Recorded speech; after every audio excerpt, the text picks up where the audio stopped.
Mr. Vice Chairman, distinguished invitees, ladies and gentlemen, sir, I rise to support the resolution brought forward today by my friend on the floor for the setting up of a National Population Commission.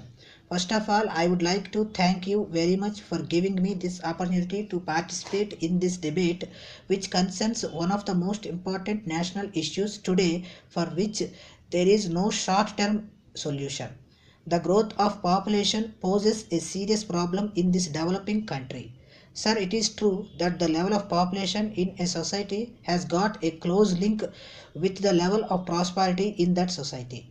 Detailed studies in this regard have been done from time to time, taking up for the purpose of comparison the social and economic conditions prevailing in the richer countries and the poorer countries, and also the conditions that prevail in the rich sections and the poor sections in the same country.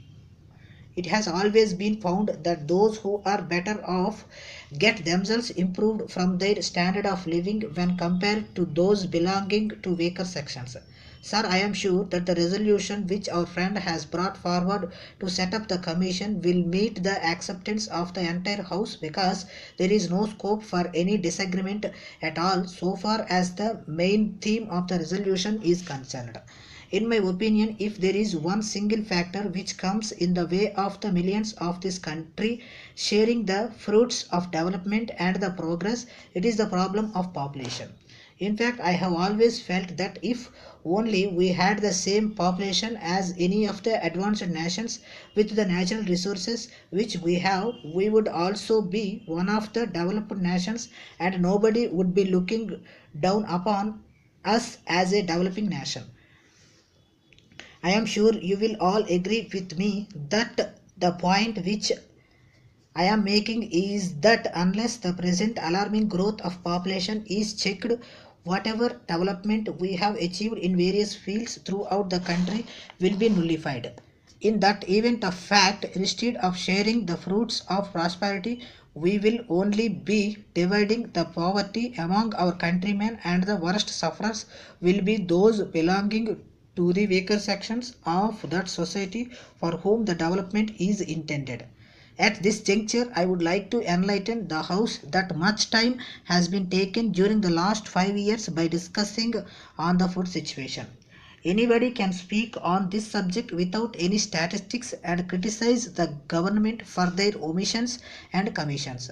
I am sorry to say that they have indulged in cheap criticism, as it was always easy to state in all places that many people were dying.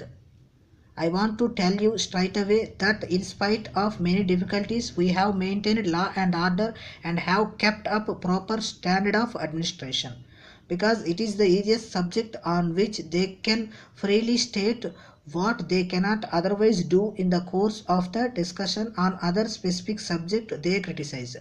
Let me point out to the House that it is not a matter which can be tackled overnight. The neglect of decades and centuries is before us. If the food situation still continues to be bad, it is because it was abnormal all those years. So we have to take quite a long time to improve the situation substantially. I think nobody will ever say that we have not done anything in this regard. Having regard to the magnitude of the problem, however much we may say to achieve quick results, it will certainly take some time. I therefore request the members to appreciate all these difficulties and bear with us for some more time. I firmly believe that there can be equality only among equals. In a society which suffers from income disparities and social inequalities, it is the poor who suffer from withdrawal of the subsidies. The underprivileged section of our population need government support. The problems arising out of progressive urbanization in the country are to be redressed immediately.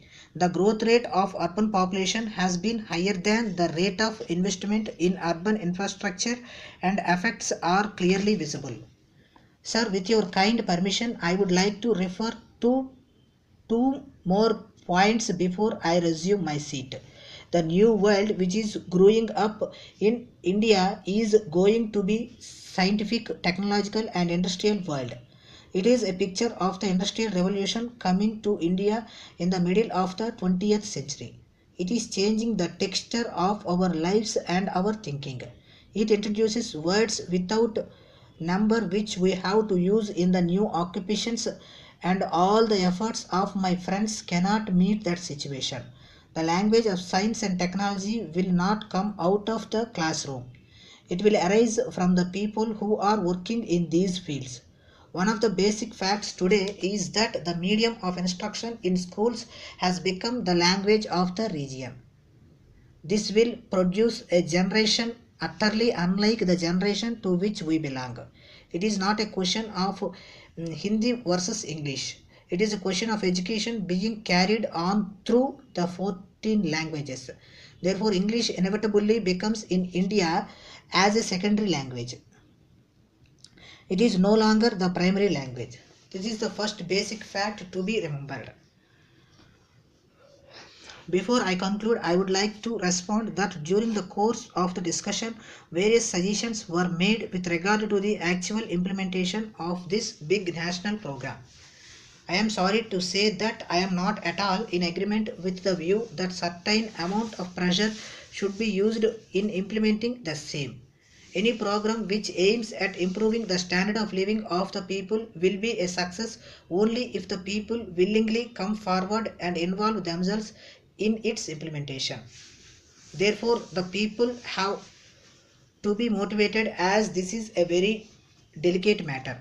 I earnestly hope that the government will agree to have a national commission to give advice on various aspects of the issues is concerned. Jai Hind.